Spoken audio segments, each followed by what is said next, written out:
Hey, what's happening, Herpers? In this week's video, I'm going to be showing you how I ended up with a rattlesnake in the back of my motorcycle, and I'll be taking you road cruising with me because that was the topic that my supporters over on Patreon voted for. So here is April's Patron-chosen video. I will be sharing everything I found road cruising good, bad, and unexpected. So if that sounds interesting to you, hit the like button and come along. So this is my first road cruising video of the year, so for anybody who's new here or is just new to Herpin, road cruising is when you go out and you try to find reptiles the lazy way. Nothing against that. All I mean is that instead of hitting a trail or actively trying to flip over boards or brush and trying to look for reptiles, like the name implies, you just kind of go cruising along the roads, usually around sunset or shortly after sunset, and you look for reptiles that are coming out either just across the road when it's less busy or are actively coming up onto the road to try to soak up some of the last warmth of the day. But this time of year, it's already so hot in Arizona, that's not too much of a factor. I'm mostly just hoping to get lucky and catch a reptile crossing the road. And there's one if you count birds. Yeah, me neither. But that is a road runner. I kind of slowed down the footage right as it was crawling through the fence. And I might try hanging out here a little bit longer if it wasn't on a blind curve, and I know how trucks like to swing wide through here, so I'm going to keep it moving. But there's at least a road runner.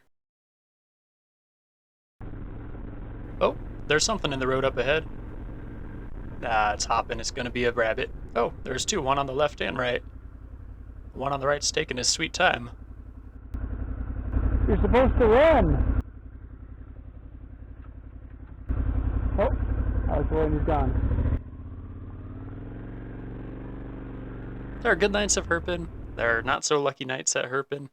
And there are some nights that are straight up disappointing, and unfortunately, shortly after saying goodbye to that rabbit, the night took a turn from the just unlucky to the disappointing. I went on to find a beautiful long-nosed snake. If it was alive, it would have been a lifer for me, the biggest one I'd ever seen, smushed into the road. And shortly after that, I found another huge and beautiful western diamondback that wasn't smushed into the road, but unfortunately, I just missed him, and it looks like a car did hit him. So if you don't want to see that, this is the time to look away, but this is the one risk you run with road cruising, besides wasting a bunch of gasoline.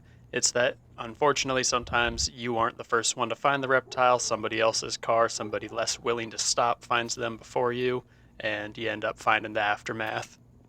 Sadly, this was my last find of the night, but my luck and one rattlesnake's luck was definitely about to turn around, because as disappointing as this road cruising was, I ended up getting an opportunity to save a rattlesnake the very next day during my day job. For anybody that doesn't know, I've been making a living doing delivery on my motorcycle for a little over a year now. Unfortunately, being a rich reptile YouTuber doesn't pay all the bills, so this is the less glamorous job I do on the side to make sure all of my reptiles and I can eat and have a place to live. Speaking of which, it looks like I have a delivery request coming in, and this is actually my first ever time trying out GrubHub. I've used a few apps, and I've been on the waiting list for GrubHub for probably close to a year, and this is my first time giving it a try. So if you've ever used GrubHub, DoorDash, Uber Eats, anything like that, and been curious about the journey your food goes on to get to you, this is what it looks like. And if you couldn't care less about that, don't worry, I will be getting back to the reptiles soon. And if you want to directly help me get back to the reptiles and spend more time making YouTube videos instead of doing delivery, you can support me over on Patreon. Because while I'm not going to complain about getting an excuse to go out and ride my motorcycle, I love riding, it doesn't exactly pay the bills quickly. This delivery is just under $7. I think it was $6 and some change. So having to pay my bills this way does take away from the time that I could be otherwise putting into this channel. Again, I'm not complaining, I've definitely had worse jobs. But if you're ever wondering, geez, Herpin hasn't posted in a while, it's probably because I'm out delivering somebody's DoorDash. Speaking of, this is the location of my first pickup for the day. I gotta find some parking for this Panera. Luckily, that's one of the advantages I have being on a bike. I usually don't struggle to find parking at all. But the one big disadvantage to being on a bike, besides the possibility of ending up like that rattlesnake we saw last night, is that I've got to take some extra time to take off my helmet and other safety gear whenever I get to a pickup location. Which, now that I say it out loud, that second drawback is more of just a preventative measure for the first drawback of delivering on a motorcycle, so I guess that's fair. Anyway, that was my first ever GrubHub pickup, so now I'll get to the drop-off.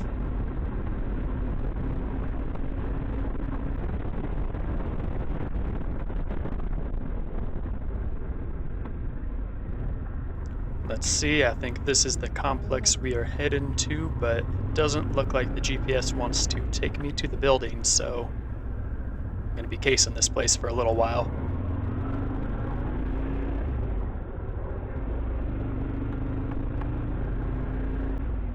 And another dead end. I don't know if this is just a fluke, but so far I've got to say DoorDash and Uber Eats both have better functioning built-in maps, where unless it's something I can change in my settings on GrubHub, it kind of just kicks you over to Google Maps and says good luck. I eventually got off my bike to see if it was one of the inner buildings I couldn't see from the parking lot, and it wasn't one of those, but it did turn out to be clear on the other side of the complex. So that took longer than it should have, but luckily I got my steps in for the day, and on the way back to my bike, I got another request for my next delivery. This one's going to be a little bit longer of a round trip at about 12 miles, but it's also paying closer to $16, which I'd much rather take orders like this than little $6 orders all day. I'm not going to tell anybody whose bumper stickers are covering the back of that truck. I'm just going to let y'all argue about it in the comments. But that was almost a stop from almost the turning lane. I haven't changed the settings on my camera or put any sort of filter on. This part of Arizona just looks like it has the Breaking Bad Mexico filter on.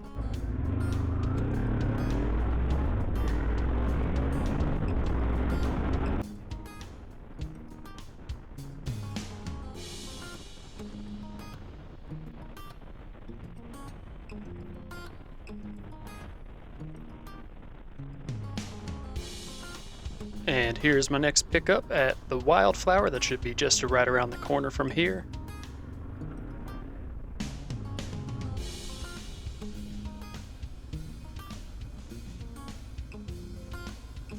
And there we go, got a spot.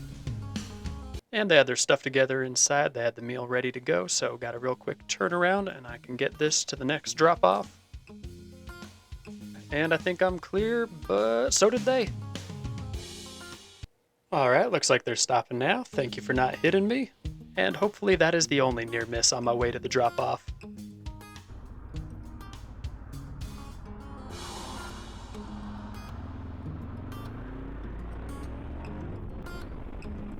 Now you might notice that I no longer have my phone inside the mount. No, it didn't fall off my bike, but this is one of the added challenges of doing delivery on a bike in the summer.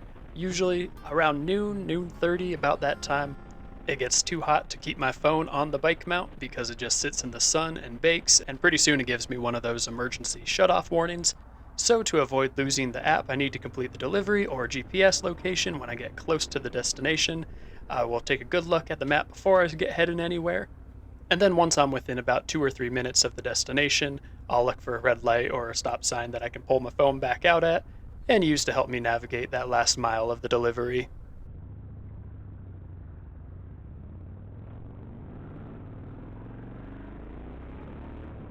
Getting really close now. It's going to be one of these houses up here on my right. Is that? No, not that one. It was that one. And I passed it. Alright, here it is.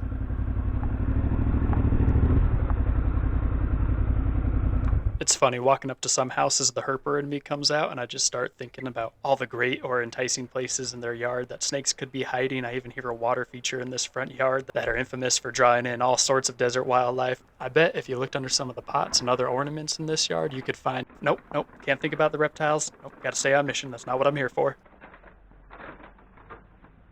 Alright, there's the order, and there weren't any drinks with this one, so it was pretty easy. I'll just snap a photo now to prove that I got here, and that is the last step.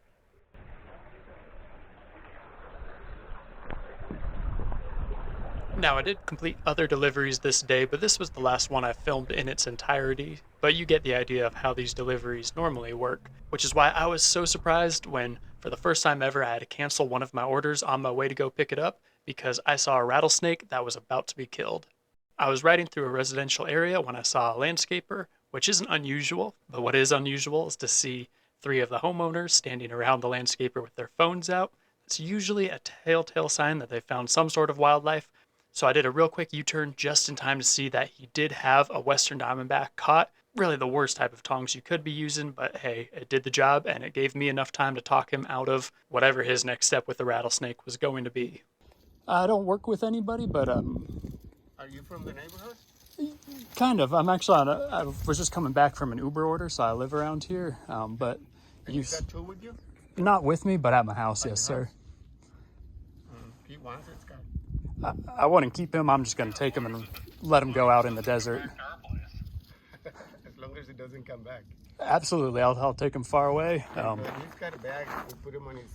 It's like an ice chest. Yeah, yeah, it's an insulated box on the back. It's so beautiful, Scott. Just take a picture of me. Okay. I showed it to and her boyfriend. Oh, is that right? Yeah, it's that tool is so awesome. It doesn't. You grab it and it doesn't go nowhere. You can just. Yeah. Yeah. All right. They can't fight. Okay.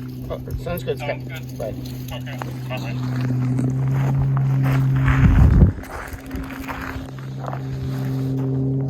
Let me take a couple pictures. You can keep.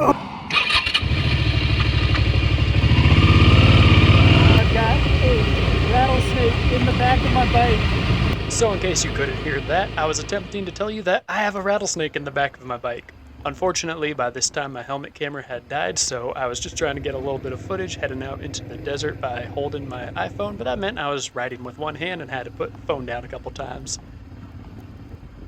All right, so we got little lady in here. I'm gonna just crack it to maybe get some extra air in. She's been in there only about 5 minutes. She could be getting really hot in there already. Up here because yeah, there's a bunch of illegal dumping going on, but I figured since I don't have a snake hook on me that something in here would suffice. I'm gonna go with this stick this time and we'll see how this goes.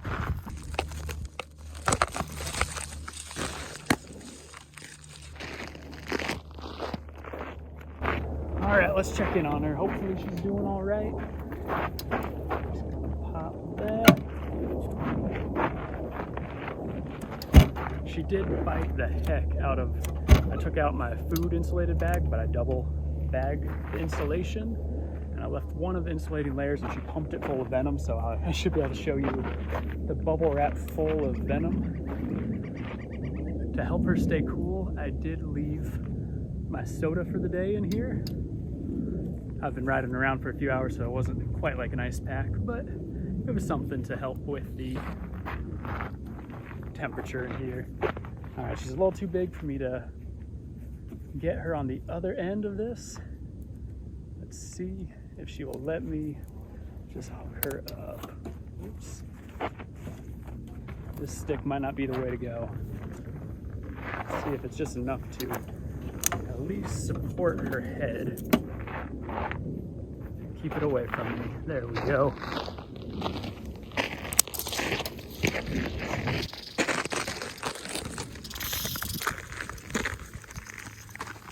Be free. I'm gonna follow her and make sure she gets into some shade. That way the sun doesn't roast her or a bird doesn't pick her off before it's too late.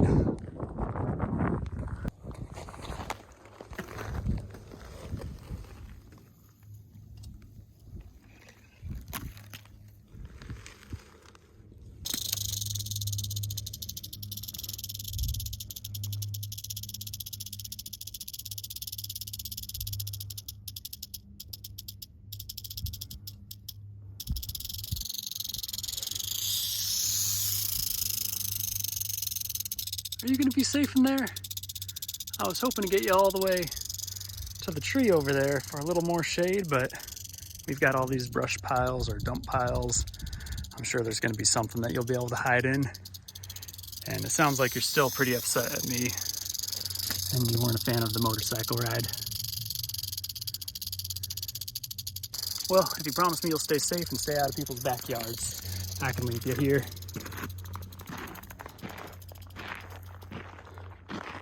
So I'm doing Uber and DoorDash. I promise I don't put food in here. This is my outer bag that the food bag goes inside of, and I will be retiring it after today. I've got multiples, but check that out.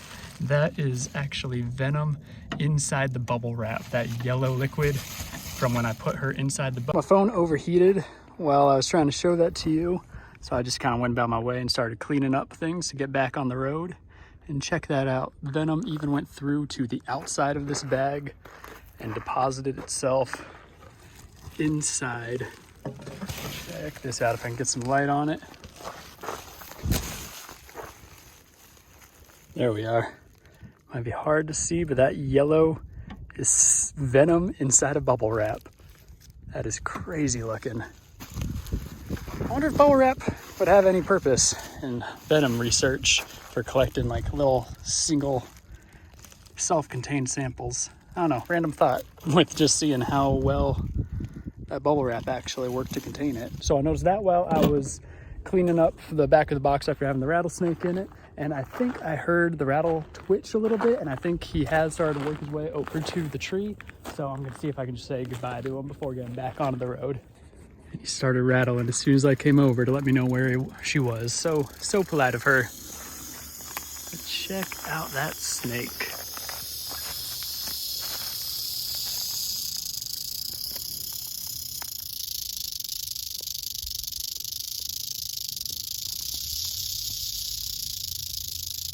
Do you think she wants any water? It's a hot day and I still feel bad about her having to ride in the back of my motorcycle.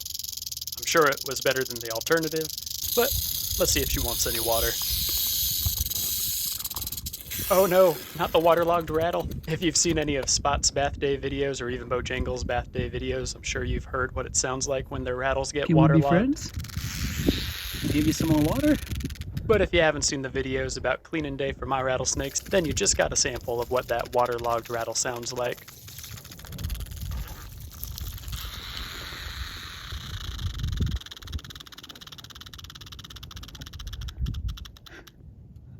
Well, I've waterlogged her rattle, but I don't think she feels comfortable enough to drink with me, and I only have a few sips left for myself to get home. So I think it's about time we part ways. Thanks for coming back out and making it to the shade and giving me these final shots.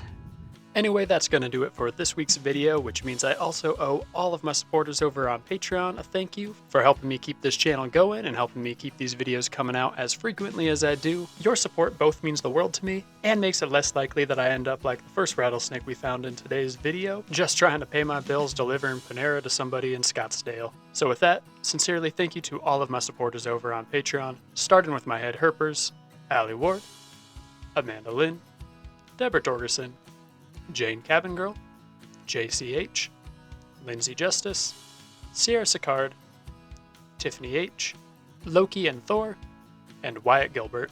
Thank you for your continued support, and thank you to the members of the other tier levels whose beautiful names are scrolling up your screen now. If you would like to join the patrons that support this channel and getting early and ad-free access to most of my full videos, along with your name in the end credits of all my full videos, you can earn these perks and more at the link to my Patreon right under this video for as little as $3 a month. And that's going to do it for this week's video. Thank you for watching all the way to the end. If you enjoyed it, please leave a like so I know to make more videos like this in the future.